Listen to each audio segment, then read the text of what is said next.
नमस्कार, आप देख रहे हैं हल्ला बोल टीवी। मैं हूं दीपक शर्मा और हमारे साथ हैं लोजपा रामविलास पार्टी के प्रदेश अध्यक्ष राजू तिवारी। राजू तिवारी राजनीतिज्ञ हैं, इसलिए अपनी खुशी छिपाना जानते हैं। देखिए, जरा भी नहीं मुस्कुरा रहे हैं, लेकिन सच ये है कि गुड न्यूज़ आ चुकी है और गुड न्यूज़ इन तक भी पहुंच चुकी है। चिराग पासवान की पार्टी को मन मुताबिक सीटें तो ना कहें, लेकिन सीटें अच्छी खासी संख्या में देने का फैसला हो गया है और एनडीए में फॉर्मूला सेट हो गया है।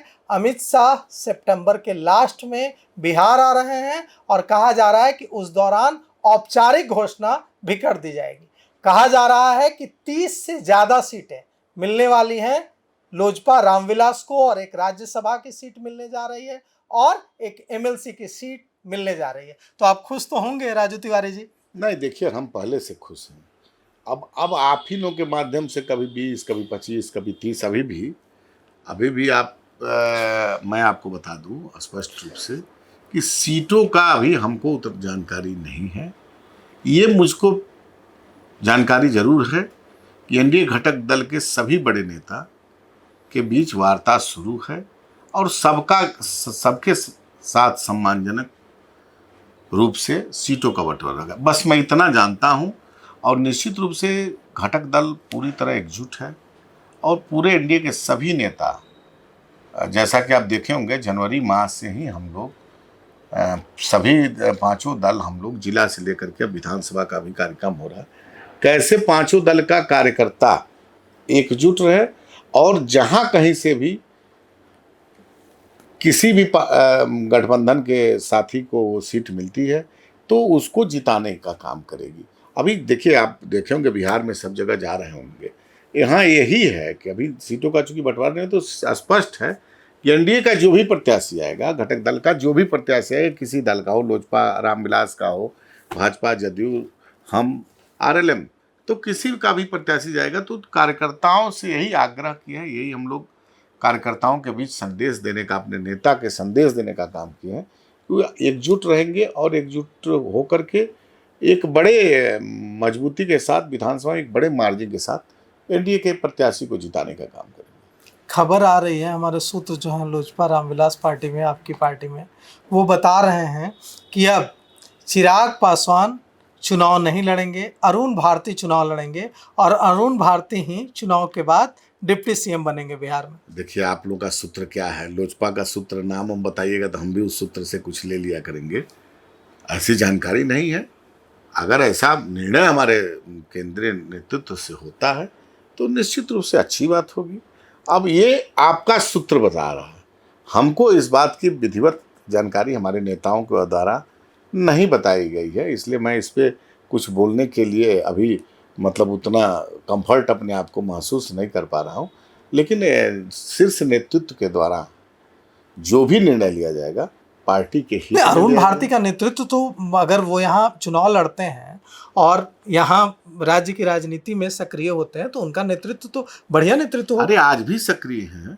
आज हमारे तो अभी तो सांसद है ना। अरे भाई, सांसद है तो क्या हुआ? आज संगठन के, पूरे संगठन के वो प्रभारी है हमारे, एक एक ब्लॉक स्तर से लेके पंचायत स्तर से लेकर के और जिला स्तर तक संगठन में उनकी पैनी नज़र है। सब जगह जा चुके हैं, लगभग सारे जिले में जा चुके हैं और उनके द्वारा बड़ा बड़ा कार्यक्रम किया जा रहा है। जो नवसंकल्प महासभा है, ये सोच हमारे प्रभारी की है, ये सोच और विधिवत वो खुद रह करके भी उनके अध्यक्षता में हम लोग ये कार्यक्रम करते हैं। तो निश्चित रूप से ये कार्यक्रम देख रहे होंगे आप कितना सफल है, कितनी बड़ी संख्या में, हजारों लाखों की संख्या में लोग आ रहे हैं हमारे नेता आदरणीय चिराग पासवान जी को सुनने। तो निश्चित रूप से वो उनकी आज भी पूरी मुस्तैदी के साथ वो अपना काम कर रहे हैं। अगर शीर्ष फैसला आएगा तो मैं स्वागत करूंगा इस फैसले का। कहा जा रहा था कि चिराग पासवान चुनाव लड़ेंगे बिहार से तो पूरा माहौल बनेगा। अगर चिराग पासवान चुनाव नहीं लड़ेंगे, अब अरुण भारती चुनाव लड़ेंगे, तो उससे कितना माहौल बनेगा? देखिए, माहौल तो वैसे भी है जो कुछ है। मान लीजिए हमारे नेता आदरणीय चिराग पासवान जी हैं, चिराग पासवान जी के चेहरे पे संगठन बना है, चिराग पासवान जी के विजन पे संगठन बना है, चिराग पासवान जी के नेतृत्व में एक एक संगठन हम लोग बनाए हैं और संगठन की जो ताकत है चिराग पासवान जी के विजन पे है। तो इसमें कहीं से कोई वो नहीं है। और चिराग पासवान जी को निर्णय लेना है, शीर्ष नेतृत्व को निर्णय लेना है कि देखो अगर वो आते हैं तो सौभाग्य की बात है, अगर प्रभारी जी भी आते हैं तो निश्चित रूप से हम पार्टी के लिए हर्ष की बात है। नीतीश कुमार ने प्रधानमंत्री नरेंद्र मोदी के मंच पर चिराग पासवान से पूछा था कि चिराग जी, आप केंद्र में कैबिनेट मंत्री हैं, भारत सरकार के कैबिनेट मंत्री हैं, आपको क्या ज़रूरत पड़ गई है बिहार में चुनाव लड़ने की, बताइए, और लड़िएगा तो कहाँ से लड़िएगा। तो जनता दल यूनाइटेड के लिए तो यह खबर बहुत कंफर्ट कर रही होगी जनता दल यूनाइटेड को कि अब चिराग पासवान नहीं लड़ रहे हैं। नहीं, ऐसा कुछ नहीं है। अभी आप ही के मुंह से हम सुन रहे हैं कि चिराग पासवान जी नहीं लड़ रहे हैं। अभी तो ऐसा कुछ निर्णय आया नहीं है। अभी हमारी पार्लियामेंट्री बोर्ड, केंद्रीय पार्लियामेंट्री बोर्ड की बैठक भी नहीं हुई है। तो ये आप ही के मुंह से पहला व्यक्ति मैं सुन रहा हूँ कि नहीं लड़ना है। अब लड़ना वो लड़ेंगे कि हमारे प्रभारी लड़ेंगे, ये शीर्ष नेतृत्व का काम है। और चिराग पासवान जी ने स्पष्ट रूप से कहा है कि मैं 243 सीट पर, हमारे नेता के चेहरे पर, हमारे नेता की नीयत पर, हमारे नेता की नीति पर वोट मिलता है। तो जो पक्ष हो विपक्ष हो, सबके लिए कैंपेनिंग करेंगे और सबके लिए जा कर के अब लोगों से अपील करेंगे कि भाई यहाँ पर भाजपा को तरफ वोट देना है। हमारे नेता का भी तो अपना कोर है, हमारे नेता के चाहने वाले लोग हैं जो जाति पाति मजहब से अलग हटके हैं। तो निश्चित रूप से सारे नेताओं, पांचों दल के नेताओं की ताकत से इस बार इतना बड़ा जनमत मिलेगा कि विपक्ष, जैसे 2010 में देखा होगा आपने कि नीतीश कुमार जी की कृपा से नेता प्रतिपक्ष का सीट मिला था, उसी तरह इस बार भी मैंडेट आएगा। देखिए, इस बार जो दिख रहा है उसमें यह है कि आप सभी जितने पांचों दल हैं आपके, इनकी मीटिंग्स हो रही है एनडीए की, जिसमें सभी पार्टियों के प्रदेश अध्यक्ष हिस्सा ले रहे हैं। क्या रणनीति बन रही है आप लोगों की जब आप लोग पांचों पांडव जो बैठते हैं, तो क्या रणनीति बनाते हैं पांचों प्रदेश अध्यक्ष? देखिए, कोई भी चुनाव की ताकत होती है हमारी बूथ अध्यक्ष, हमारा जो बूथ पे काम करने वाले लोग। तो रणनीति यही है कि पांचों दल के बूथ अध्यक्ष से लेकर के नीचे लेवल पे जो बूथ पर कुछ लोग बूथ एजेंट बनते हैं, कुछ लोग बूथ के बाहर बोलते हैं, कुछ लोग घर घर पार्टी का विजन को पहुंचाने का, उनके बदौलत ताकत तो वही है ना। तो उनके बीच अपने नेता आदरणीय चिराग पासवान के संदेशों को ले जा रहे हैं कि भाई पांचों दल के कार्यकर्ता एक हो जाइए, एक साथ। अभी से हम लोग, आप देखिए कि जब पहले होता था कि चुनाव जब आता था तब गठबंधन की बैठकें होती थी, और चुनाव आपका नवंबर में है और हम लोग 15 जनवरी से शुरू किए हैं। कार्यकर्ताओं का तालमेल सबसे बड़ी ताकत है। जदयू के साथ तालमेल ही तो आपका नहीं हो पा रहा है ना, बीजेपी के साथ तो हो जा रहा है। नहीं, ये देखिए, इस बार अच्छा प्रत्यक्ष को प्रमाण की आवश्यकता नहीं होती, समय आने दीजिए ना। हमारे कहाँ रोज बयानबाजी हो जा रही है जदयू के साथ? नहीं, ऐसा कोई बयानबाजी नहीं है। देखिए, आप देखिएगा, हमारे नेता स्पष्ट कर चुके हैं कि 2025 का चुनाव हम लोग नीतीश कुमार जी के नेतृत्व में लड़ेंगे। तो फिर इसमें ये हमारा संदेश नीचे तक के कार्यकर्ताओं के बीच तो आपके कार्यकर्ता नारा लगा रहे हैं ना कि अच्छा, हमारे नेता चिराग पासवान को मुख्यमंत्री बनाना है, पोस्टर्स लग जा रहे हैं जदयू कार्यालय के बगल में। अच्छा, आप जा करके पोस्टर्स लगा दे रहे हैं कि हम जो है, आप कहने का मतलब आपके कार्यकर्ता, आप प्रदेश अध्यक्ष हैं तो आप जिम्मेवार हैं, तो आपके कार्यकर्ता जाकर पोस्टर लगा दे रहे हैं जदयू के बगल में। किस दल का कार्यकर्ता, किस दल का नेता नहीं चाहता कि मेरे नेता दिन दूना रात चौगुना आगे बढ़े? अब हमारे नेता के चाहने वाले, हमारे नेता के फॉलोअर को हम रोक सकते हैं? सब दल में ये होता है, तो ये तो कोई गुनाह नहीं है। व्यक्तिगत रूप से सब आप तो जदयू चिढ़ जाता है ना जब आप कहते हैं कि अरे भाई, हम जब आप जैसे ही आप कहते हैं कि चिराग पासवान बिहार के मुख्यमंत्री हैं, बिहार की जनता ने तय कर लिया, आपके कार्यकर्ता जैसे ही आवाज लगाते हैं तो जदयू गुस्सा हो जाता है ना। जनता दल यूनाइटेड को लगता है कि अरे ये तो फिर वही काम कर रहे हैं 2020 वाले। नहीं, हम बढ़ते हैं। कल भी अब हमारे जनता दल यूनाइटेड के कार्यालय में 9:30 बजे से बैठक है। कहीं कल बैठक किस मामले में? अब देखिए, कल बैठक है, पीसी है, आप लोग खबर जाएगा ही आप लोगों को। देखिए, नहीं, कल बैठक किस बारे में है? अब होगा कुछ, अभी तो हमको वहाँ पर जाएंगे। हमको लगता है कि अगला जो विधानसभा में होगा उसी पे प्रेस रिलीज होगी। उतना हम अभी कंफर्म नहीं है। कल हम वहाँ जाएंगे तो बात होगी। देखिए, जदयू के कार्यालय में, हाँ, सारे पांचों दलों, हाँ, सब लोग रहेंगे। देखिए, एक चीज़ मैं आपको स्पष्ट कर दूं, कार्यकर्ता क्या बोलता है, नेता के चाहने वाले क्या बोलते हैं। हाँ, जिम्मेदारी, एक जिम्मेदार पद पे बैठा हुआ अगर व्यक्ति बोलता है तब फिर उसका मतलब निकलना चाहिए। ये राजनीति में सब लोग जानते हैं और सब दल का कार्यकर्ता चाहता है कि मेरा नेता सीएम बने, पीएम बने और आगे बढ़े। ये तो सब दल का कार्यकर्ता चाहता है ना, तो इसमें तो आप नहीं कुछ रोक सकते हैं। अब हजारों की संख्या में लोग आते हैं, नौजवान देखते होंगे आप किस तरह से बैरिकेडिंग तोड़ करके हमारे नेता से मिले, तो उनके उत्साह, उनका जो समर्पण, उनका जो एक मतलब एक जुनून, उसको तो हम नहीं रोक सकते हैं ना। बिहार की जनता मालिक है। अब बिहार की पूरी जनता जिसको चाह लेगी तो उसको थोड़ी रोका जा सकता है। जनता मालिक है, लोकतंत्र है, तो इसमें नहीं कुछ जाना है। हमारे नेता स्पष्ट कर चुके हैं कि इस बार हम लोग चुनाव एनडीए में नीतीश कुमार जी के नेतृत्व में लड़ेंगे। बस इस पे अब कोई सवाल नहीं बनता है। हाँ नहीं, ठीक बात है, नीतीश कुमार के नेतृत्व में चुनाव लड़ेंगे, यह बात चिराग पासवान ने भी कई बार कही है और इसके बाद सचमुच कोई सवाल नहीं बनता है। लेकिन दिक्कत यह है कि माता रीना पासवान कहती रही हैं कि बेटा चिराग पासवान साहेब यानी रामविलास पासवान के अधूरे सपने को पूरा करेगा। अब कौन सा सपना था रामविलास पासवान का जो अधूरा रह गया? रेलवे मंत्री रहे, नहीं। तो मुख्यमंत्री, बिहार के मुख्यमंत्री बनने का सपना अधूरा रह गया। तो क्या इस बार ये जो प्रश्न है एक बड़ा बिहार के सामने यक्ष प्रश्न कि नीतीश कुमार के बाद कौन, तो क्या नीतीश कुमार के बाद चिराग पासवान, यह बात नहीं आप लोगों के दिल में उठ रही है? एकदम उठ रही है। उम्र का एक पड़ाव होता है। अब मान लीजिए कि एक समय था कि सुशील मोदी जी थे, आदरणीय रामविलास पासवान जी थे, मुख्यमंत्री नीतीश कुमार जी, लालू यादव जी।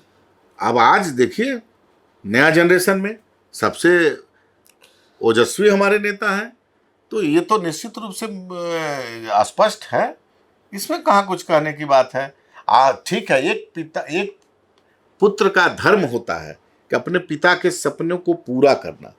हमारे नेता संस्थापक रामविलास पासवान जी, उनके साथ भी हमको काम करने का मौका मिला, उनके साथ बहुत लंबा हम उनके साथ काम किए हैं। वो चाहते थे कि मेरा दल राष्ट्रीय पार्टी बने, वो चाहते थे कि बिहार में प्रतिनिधित्व करें। यूपी से भी चुनाव लड़े हैं। अरे यूपी में भी हमारे विधायक रहे हैं, वो भी लड़े हैं, रामविलास पासवान भी लड़े। लोकसभा लड़े हैं। हाँ। यूपी में भी वो हमारे विधायक रहे हैं, राजस्थान में मेरे विधायक रहे हैं, आज भी आप देखिएगा नागालैंड में है, मणिपुर में मेरे विधायक रहे हैं, झारखंड में आज भी है।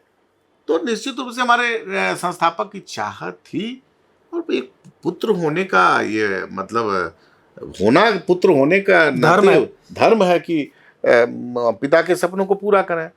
निश्चित रूप से हमारे संस्थापक का वो एक सपना था कि बिहार में हमारा पार्टी प्रतिनिधित्व करे, तो सपना आज भी पूरा करने का काम भाई के दल का कार्यकर्ता करेगा। लेकिन समय आएगा, गठबंधन की मर्यादा है। तो 2025 से 30 में सपना पूरा होता दिख रहा है राजू तिवारी जी। अभी देखिए, जब हम बोल चुके हैं कि 2025 हम मुख्यमंत्री जी के नेतृत्व में लड़ेंगे, तो फिर अब उसके आगे बोलने का ये है कि 25 तो ठीक है नेतृत्व में लड़ेंगे, लेकिन जिस तरह से नीतीश कुमार की सेहत को लेकर सवाल उठ रहे हैं, जिस तरह से यह है कि बिहार जिस तरह से विकास के पथ पर नीतीश कुमार नहीं लाया, इससे कोई इनकार नहीं कर सकता है कि नीतीश कुमार ने 2005 के बाद जब बिहार की बागडोर संभाली, तो चाहे कानून व्यवस्था की स्थिति हो, सड़कों की स्थिति हो, बिजली की स्थिति हो, बहुत काम हुआ। लेकिन अब फिर से उसी तरह के जोश वाला एक मुख्यमंत्री चाहिए ना बिहार को। अरे भाई, तो है नहीं अभी, तो अब तो सेहत डगमगा रही है ना। आप देखिए, अच्छा कहीं हमको तो नहीं लगता है कि मुख्यमंत्री के पास कोई मेडिकल बुलेटिन जारी हुआ है उनकी सेहत को लेकर के। अब विपक्ष की बातों पर आप जा रहे हैं, विपक्ष के पास तो कोई मुद्दा है नहीं। तो चिराग पासवान जैसा ही जोश से भरपूर युवा मुख्यमंत्री होगा, भाई होना ही चाहिए, प्रगति तेज होगी ना, रफ्तार होना ही चाहिए। मैं कह रहा हूं ना, कहाँ कह रहे नहीं होना चाहिए, लेकिन गठबंधन की मर्यादा जब हमारे नेता ही स्पष्ट कर चुके हैं, तो अभी ये प्रश्न नहीं उठता है। ये निश्चित रूप से बिहार में सबसे ज्यादा भी युवाओं की संख्या है, युवा चाहते हैं, लेकिन अब तो मान लीजिए युवा का समय आ रहा है ना। लेकिन जब नेता स्पष्ट कर चुके हैं, तो फिर इस समय ये बात करने का कोई औचित्य नहीं है। अब कल क्या होगा, अभी तो 25 का तो निर्णय हो चुका है, अब फिर 29 आएगा, कल क्या होगा, ये तो कल के बारे में हम तो लगना आज ही बताना हमको लगता है कहीं से उचित नहीं होगा। अच्छा, अरुण भारती कहाँ से लड़ेंगे चुनाव? अरुण भारती जी कहीं से लड़ सकते हैं, कहाँ से लड़ेंगे? कहीं से भी। अगर उनकी नेतृत्व फैसला करेगा तो उनके पास कई सीटें हैं लड़ने के लिए। वो भी बता दिया जाएगा मतलब आपको। अपने ही लोकसभा क्षेत्र से लड़ेंगे ना? अरे भाई अब ये तो अपने ही आप लोकसभा क्षेत्र के किसी विधानसभा से क्यों हमारे संगठन मंत्री हैं बिहार में, अभी एक संगठन में उन्होंने एक नया आधार दिया है, कहीं से लड़ सकते हैं। पार्टी जहां से निर्णय करेगी वहां से लड़ेंगे। हाँ, तो उनमें- उनमें- प्रदेश इकाई क्या चाहती उनमें है? उनमें एक काबिलियत है कि कहीं से जाकर के वो लड़ सकते हैं। हाँ, तो प्रदेश इकाई क्या चाहती है, कहाँ अब से लड़े देखिए, अरुण जब भारती? तक अधिकृत रूप से शीर्ष नेतृत्व से कोई हमको नहीं आ जाता है निर्देश, हाँ। तब तक मैं ये बात बोलने में थोड़ा सा अपने आप को असहज महसूस कर रहा हूँ। लेकिन अगर इच्छा है, उनकी नेतृत्व की इच्छा है, तो सहर्ष पूरा प्रदेश उनका स्वागत करेगा, पूरी पार्टी उनका स्वागत करेगी। अच्छा, देखिए, अभी कहा जा रहा है कि जिस तरह से आप लोगों का स्ट्राइक रेट 100% था लोकसभा में, 5 सीटों पर लड़े और 5 सांसद हैं आपके, ये स्ट्राइक रेट विधानसभा में कितना रहेगा अध्यक्ष जी? भाई आप एक चीज बताइए, इस गठबंधन के अलावा जो गठबंधन हम उनसे चुनाव लड़ने जा रहा है, उनके पास क्या है बताइए हमको। हमारे पास क्या नहीं है? हमारे पास हमारे नेता रामविलास पासवान का 50 साल का बेदाग करियर है। मुख्यमंत्री नीतीश कुमार का एक 2005 के बाद जो उन्होंने बिहार को एक नया मतलब दिया है, बिहार को एक सुशासन का राज, वो है। प्रधानमंत्री के नेतृत्व में निरंतरता में देश और प्रदेश आगे बढ़ रहा है, ये है। हमारे पास ताकतवर नेता जीतन राम मांझी जी हैं, हमारे पास ताकतवर नेता उपेंद्र कुशवाहा जी हैं। उनके पास क्या है? क्या बताइए हमको, कुछ है? 2005 से पहले का बिहार का एक कलंकित दाग है। आज भी उनके पास कोई ऐसा विजन नहीं है। वो तो कह रहे हैं ना कि हम आएंगे तो एकदम कानून व्यवस्था। अरे आएंगे सर, देखिए एक चीज बता देना आपको, 15 में वो एमएलए नहीं बनते। नीतीश कुमार जी की कृपा से एमएलए बने और डिप्टी सीएम बने। आप जानते हैं राघोपुर से आदरणीय राबड़ी देवी चुनाव हार चुकी हैं। तो आज उनको समझना चाहिए। और अब तो भाई भी अलग लड़ रहे हैं, अरे तो भाई उससे भी नुकसान होगा। उनको ये समझना तेज चाहिए। प्रताप से कितना नुकसान होगा? एक पॉलिटिकल इतना लंबा अनुभव है आपका, नेता की बात छोड़ दीजिए, राजनीतिज्ञ की बात छोड़ दीजिए, तेज प्रताप के चुनाव लड़ने से राजद को आप एक समीक्षक के रूप में बताइए, समालोचक के रूप में, कितना नुकसान होगा आरजेडी को? अरे भाई, जिसके पास कुछ पूंजी रहेगी उसका ना नुकसान होगा। ऐसे कैसे? हम कह रहे हैं ना, नेता प्रतिपक्ष है। फिर नेता प्रतिपक्ष हैं, किस परिस्थिति में है आप भी जानते हैं, हम भी जानते हैं। इस बार उनको गिनी गिनाई सीट मिलेगी। नेता प्रतिपक्ष नहीं रहेंगे, नेता प्रतिपक्ष भी नहीं रहेंगे। अगर नीतीश कुमार जी अगर मुख्यमंत्री नहीं चाहेंगे तो नेता प्रतिपक्ष भी नहीं रहेंगे। इतनी सीटें भी नहीं आएंगी। आप 2010 में देख लीजिए, उनको नेता प्रतिपक्ष का तो नहीं मिला था संख्या, लेकिन मुख्यमंत्री जी की कृपा से नेता प्रतिपक्ष रहे। चूंकि विपक्ष का भी रहना, लेकिन लोग देखिए, नीतीश कुमार उदार रहे हैं निश्चित रूप से। बिहार के लोग ये गठबंधन को पसंद करते हैं। यहाँ एक तरफा नहीं है कि हम 7 दल 8 दल 100 दल मिलकर के जा रहे हैं तो हमारा हो जाएगा। लोगों की भी पसंद होनी चाहिए। नहीं, आप तेज प्रताप का सवाल टाल गया अध्यक्ष जी। तेज प्रताप की वजह से एक समालोचक के रूप में बताइए कि तेज प्रताप की वजह से आरजेडी को, अगर तेज प्रताप उतर जाते हैं जैसा वो ऐलान कर रहे हैं, कितना नुकसान होगा आरजेडी को? अब देखियो क्या ऐलान कर रहे हैं, ये उनके दल की बात है। तेज प्रताप जी उनके दल से निकाले गए हैं, ये उनका कल क्या करेंगे नहीं करेंगे। मैं इतना जरूर कहूँगा, बहुत बेबागी से कहूँगा और जिम्मेदारी से कहूँगा कि विपक्ष है ही नहीं है तो क्या उसमें सेनमारी करेंगे। तेज प्रताप जी जाएंगे तो बचा खुचा जो थोड़ा बहुत है वो भी समाप्त हो जाएगा, निश्चित रूप से समाप्त होगा। हमारे नेता संस्थापक बंधुभूषण रामविलास पासवान जी की जब तक जिंदा थे, उन्होंने परिवार को एक कर चलने के लिए क्या क्या नहीं किया। उनके परिवार, उनके मतलब जो पारिवारिक संग जो था, उससे बहुत सारे लोग सीखते थे, देखते थे, उदाहरण के रूप में था। अभी हमारे लालू प्रसाद जी जिंदा है, लेकिन देखिए परिवार की हालत क्या है। तो जहां पर लोभ, लालच, अच्छा देखिए, पावर, इस तरह स्वार्थ जहां घुस जाएगा ना। एक और सवाल है, देखिए हमारी बात पूरी हो जाएगी, पूरी हो जाएगी। जहां लोभ, लालच, स्वार्थ घुस जाएगा, वो परिवार एक नहीं रह सकता है। देखिए 2021 में क्या हुआ, हमारे संस्थापक के नहीं रहने पर लोभ लालच परिवार गया, परिवार को तोड़ दिए लोग जो मुखिया थे उस समय के। उस परिस्थिति में हमारे नेता आदरणीय चिराग पासवान जी ने संघर्ष का रास्ता किया और लोगों ने उनको आशीर्वाद दिया। तो हमारे कहने मतलब ये है कि लोभ लालच, ये सब जो पावर का जो जुनून, ये कहीं से भी उचित नहीं होता है। तो जो परिवार नहीं संभाल सकता वो बिहार क्या संभालेगा। देखिए, एक सवाल है मेरे मन में कि अब तो यह ऑफिशियली आधिकारिक रूप से ऐलान कर दिया गया है कि पशुपति पारस की पार्टी लोक जनशक्ति पार्टी महागठबंधन का हिस्सा है और इस सीटें भी उन्हें दी जाएंगी।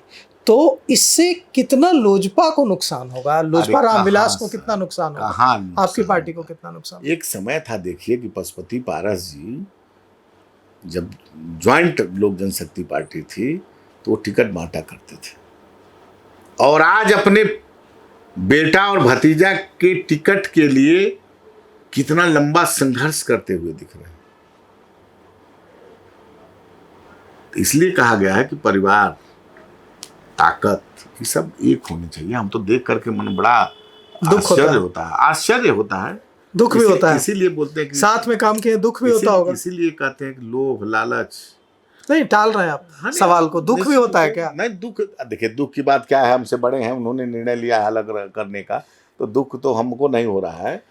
मान लीजिए हमारा तो उस, लेकिन निश्चित रूप से ये तो है ना, एक समय था कि हमारे संस्थापक जब जिंदा थे तो पूरा बिहार का ये टिकट बांटते थे। आज अपने बेटे के टिकट के लिए अलौली से मैं आपको बता दूं, हमको जो जानकारी है कि गाड़ियां वहां से बुक करते हैं, लोगों को बैठा करके तेजस्वी जी के यहाँ भेजते हैं कि अलौली से हमारा बेटा जीतेगा। ये दिन आ गया है। तो ये निश्चित रूप से आप सोचने का विषय है ना। तो ये सब देखिए, इसीलिए फिर मैं कह रहा हूँ कि जहां पर आपको व्यक्तिगत लोभ, महागठबंधन में जाने से पासवान वोट शिफ्ट नहीं होगा। महागठबंधन में कुछ तो ले जाएंगे ना, कुछ तो काटेंगे ना। 1% नहीं काटेंगे, नहीं 1% नहीं काटेंगे। अगर इतनी ही ताकत रहती तो जब वो लोकसभा चुनाव नहीं लड़ जाते। हम लोग अलग बिहार में इकलौता पार्टी ऐसा है लोक जनशक्ति पार्टी रामविलास जो स्वयं अकेले निर्णय ली चुनाव लड़ने के लिए। तो ये ताकत अपने संगठन की होनी चाहिए, ये ताकत नेतृत्व में होनी चाहिए। ये बहुत कम लोगों के पास ताकत होती है ऐसा। तो अकेले लड़ने की जो ताकत है आपके पास, आपके प्रभारी भी, सांसद अरुण भारती भी आधी रात को ट्वीट करके कहते हैं कि एकमात्र पार्टी बिहार में अगर कोई अकेले चुनाव लड़ने का मादा रखती है तो वो पार्टी है लोजपा रामविलास पार्टी। और प्रदेश अध्यक्ष भी कह रहे हैं, मतलब अभी भी ऑप्शन खुला है कि ज्यादा इधर उधर हुआ तो 2025 में भी अकेले लड़ सकते हैं। सर देखिए, ये सब ये कहने का मतलब ये नहीं कि हम लोग ऐसा कर चुके हैं। मैं ऐसा बता रहा हूँ कि ये ताकत है, ये मतलब होना चाहिए। और इस बार ये ताकत एनडीए को मजबूत बनाने में लगेगी। एकदम मजबूत बनाने में लगेगी नहीं, लग गई है। आप देख लीजिए ना, बोले तो फिर तो हम पिछले मतलब 8-9 महीने पहले से हम लोग लग चुके हैं, पूरा 5 दल। तो इसलिए इस बार स्पष्ट है 2025 225 और एनडीए की सरकार बनेगी। ग्रह नक्षत्र क्या कह रहे हैं? ग्रह नक्षत्र वाले पर देखिए, हम लोग काम करने पर भरोसा रखते हैं, ग्रह नक्षत्र पर भरोसा नहीं रखते हैं। ग्रह नक्षत्र एक तो कहावत है ना, कर्म जो करता है उसी को, संघर्ष जो करता है उसी के साथ ईश्वर का आशीर्वाद रहता है। उस पर हम जानते हैं कि कर्म जो करेगा, जो मेहनत करेगा, जो संघर्ष करेगा, उसके साथ ईश्वर का आशीर्वाद रहता है। तो सुना आपने लोजपा रामविलास पार्टी के प्रदेश अध्यक्ष राजू तिवारी को। इन्होंने कहा है कि इतनी सीटें भी नहीं मिलने जा रही है इस बार राष्ट्रीय जनता दल को कि उनके नेता तेजस्वी यादव नेता प्रतिपक्ष बन सकेंगे। उत्साह से लवरेज हैं, दिख भी रहा है बॉडी लैंग्वेज में कि कैसे जब सीटों का विवाद सुलझ गया है और घोषणा होने वाली है तो कैसे कॉन्फिडेंस और आत्मविश्वास नेक्स्ट लेवल पर दिख रहा है लोजपा रामविलास पार्टी के प्रदेश अध्यक्ष के चेहरे और बॉडी लैंग्वेज पर। तो फिलहाल इस पेशकश में इतना ही। आगे की खबरों के लिए देखते रहिए हल्ला बोल टीवी और आप अपने विचार भी कमेंट कर जरूर दीजिएगा। शुक्रिया।